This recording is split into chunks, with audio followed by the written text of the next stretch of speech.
Howdy do, and how are you? My name is Witchy Wuju, and welcome to Interactive Horror Stories. I found this on Game Jolt, and was really highly rated, so let's give it a shot.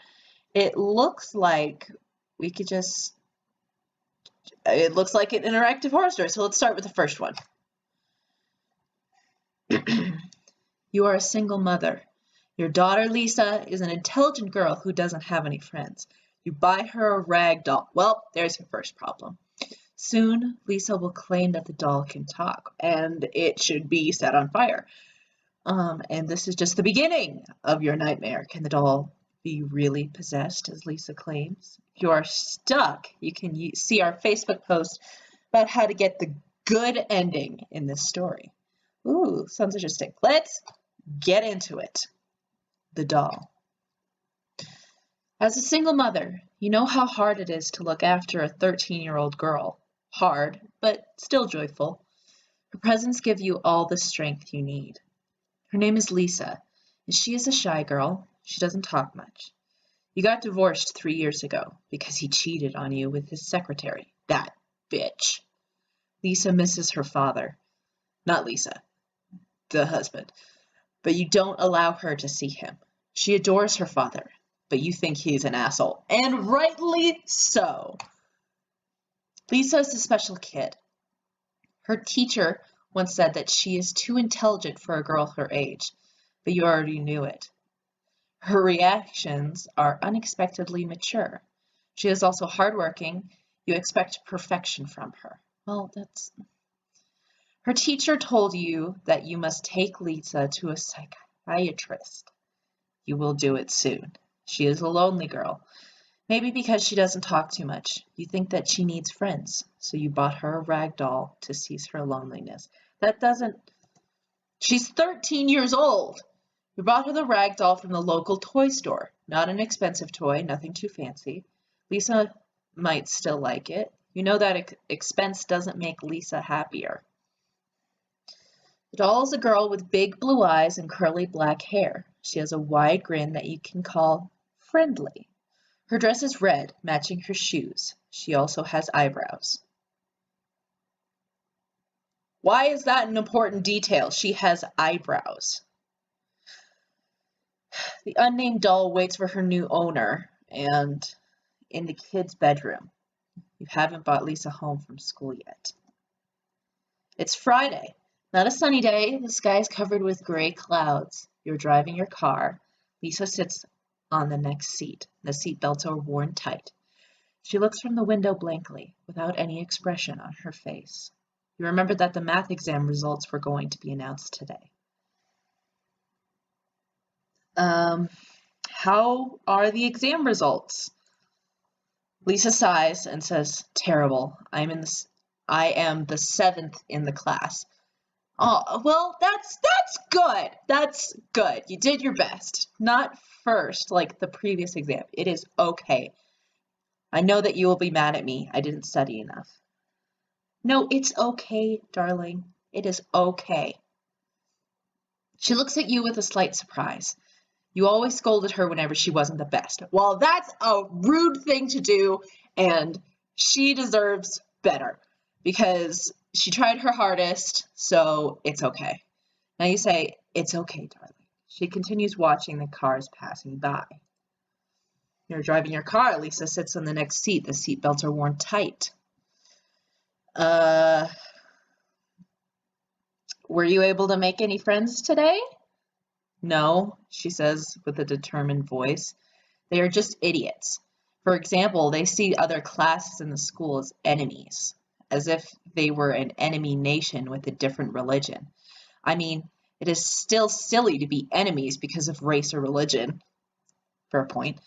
These morons in my class hate each other just because they are different classes. You're driving your car. I want the rag doll to be a surprise. Continue driving.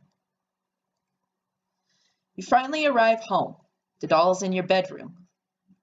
The doll is... What? I didn't want to tell her about it. I didn't tell her about it.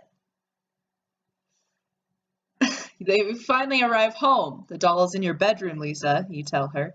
She climbs up the stairs slowly. Apparently, she isn't so excited about the doll. You follow her to her bedroom. She picks up the doll that's on her bed. I will think of a nice name, Lisa says, but I've got homework to do first. Play comes after study. Don't go hard on yourself. Don't. So you leave Lisa alone in her room. You've got a lot of work to do anyway. Not only you will cook, but you also need to work on a novel's cover illustration as a freelance artist. Okay. The deadline is close. You will work hard nowadays.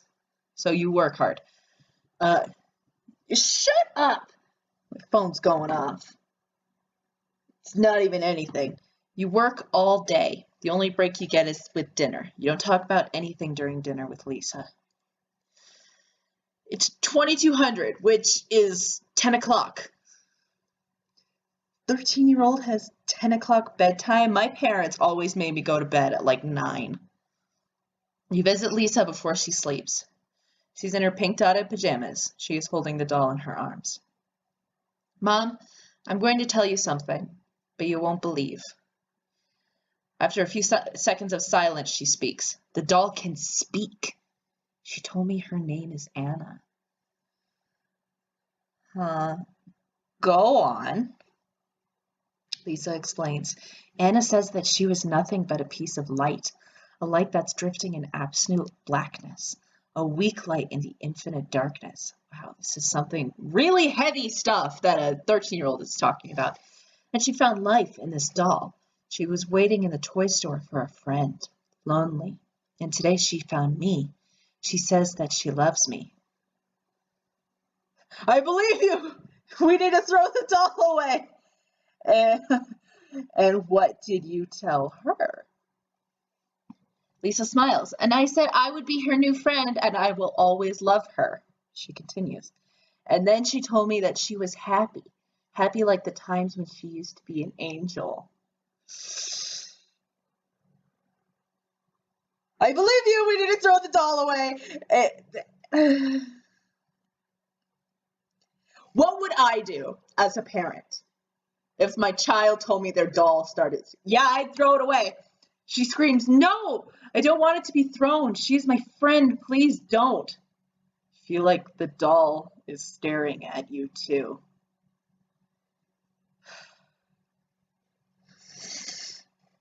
Oh God, it's evil. I know it. Again, I have to think, what would I do?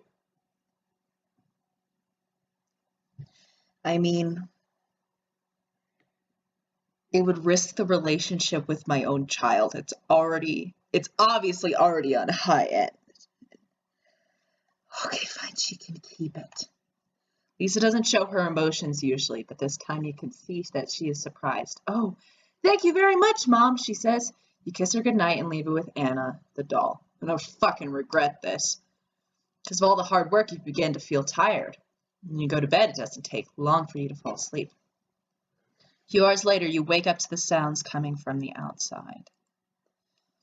You hear hysterical laughters coming from the garden. They belong to a girl, specifically Lisa's.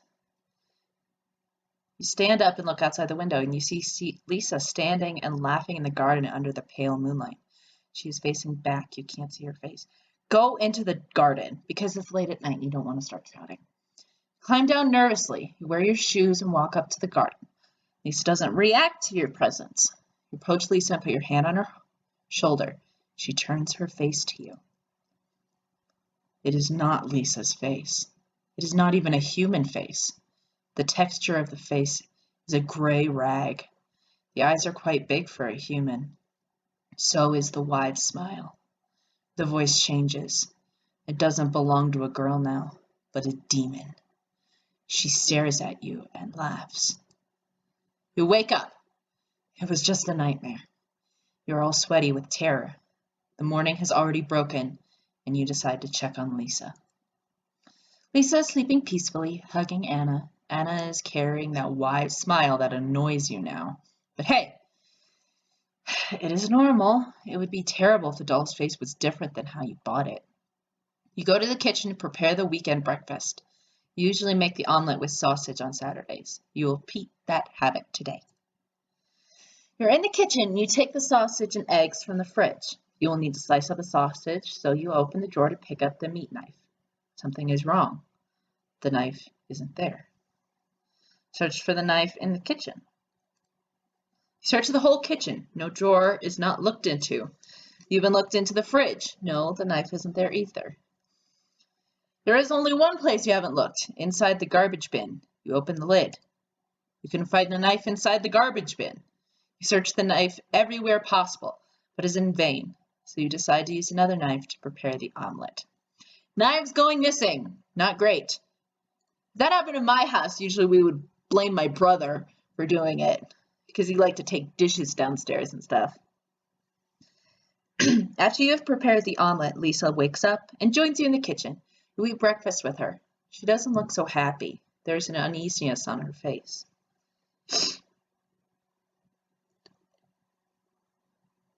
Did Anna speak again? She did not speak today, but she kept changing her facial expression. Sometimes she looked so happy, sometimes not. She was frowning. There was an anger in her face. I can't understand her. Lisa continues eating the breakfast. You eat the breakfast with her. She doesn't look so happy. There is an uneasiness on her face. The meat knife is missing. It is strange, Mom. I have no idea where the knife went, Lisa answered. And I'm not going to tell her to no play. I'm not going to do that. Breakfast is over. I need to study math, says Lisa, then climbs up to her room. You also need to work on the novel cover. You are both busy now. It is evening now. Oh, okay. You work on the cover, and you hear screams from Lisa's room. You rush her room and find Lisa standing and breathing in panic. Her arms are full of stitches. She did it, Lisa screams, showing her heavily wounded arms as blood leaks down to the floor.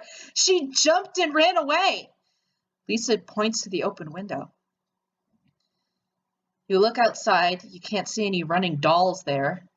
Maybe because she ran away, or it's too dark outside, or Lisa is lying. I won't allow her to harm you, Lisa. I believe you. You crouch and hug Lisa. As she cries, I know how hard it is to believe me now. Thank you for believing me. But please, I want to stay alone. I know that she won't come back. Why? Why won't she come back? So you let her stay alone in her room. After closing the windows and locking the door, you make sure that no doll can trespass. You get into your own bedroom next to Lisa's room so you can hear her in case she needs you. Jesus, there was no sound until that point. It's 3 a.m. now. It's raining outside. Lightning's striking and lightens your dark bedroom. You haven't slept. You don't care about the freelance work you got. All these events make you too stressed to care about business. You see Lisa's silhouette at the door. She walks in. Lisa turns on the light and approaches you. Mom, I need to confess something. The doll was not possessed or anything. I made it up. I really need to get psychiatric help. I feel a huge urge to murder you. Please help me. I really want to murder you. Yep, I would get psychiatric help. You hug her. You had done parenting failures before, but it is not too late to fix them, and your mentally ill daughter. The end. What? That's how it ends?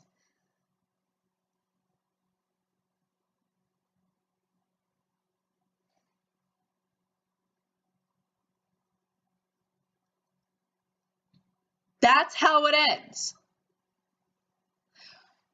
I'm gonna see if I can get the other ending. So if anything changes, I'll be right back. Okay, so I'm throwing the doll away. Pick up the doll from Lisa's arms and bring it down to the kitchen and throw the doll in the garbage bin. The plastic garbage bag will be put in the street tomorrow. You are not allowed to leave the garbage outside in this hour. Shut up! Oh, it's my dad. 1 second, Dad. You eat breakfast with Lisa. You don't speak about anything. You are stressed about the missing doll and the knife. Could Lisa have taken them? Blah, blah. Jumped out the window and ran away. Slap her! I did not see that before.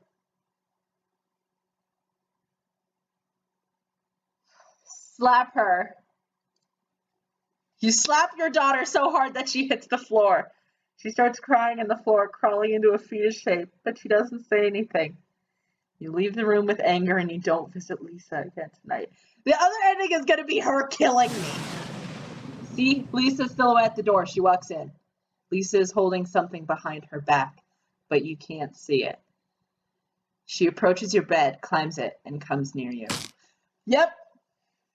With a sudden move, she stabs the meat knife in your belly. You never trusted me! She stabs you once again. She keeps stabbing your body with insanity. I hate you, Mom! I hate you! These are the final words you hear as your own daughter repeatedly stabs you and commits matricide. The end. Well, I like the first ending better when we understand the daughter. See, communication is key. Great lesson from all of this is talk to your children, understand them, don't buy them creepy dolls in the first place. Yeah, that's a good one. Well, that was fun. So let me know if you guys like this series. So thank you guys so much for joining me. Hugs and kisses, oopsies, spells and wishes, and I love you guys. And I hope I will see you guys in the next one.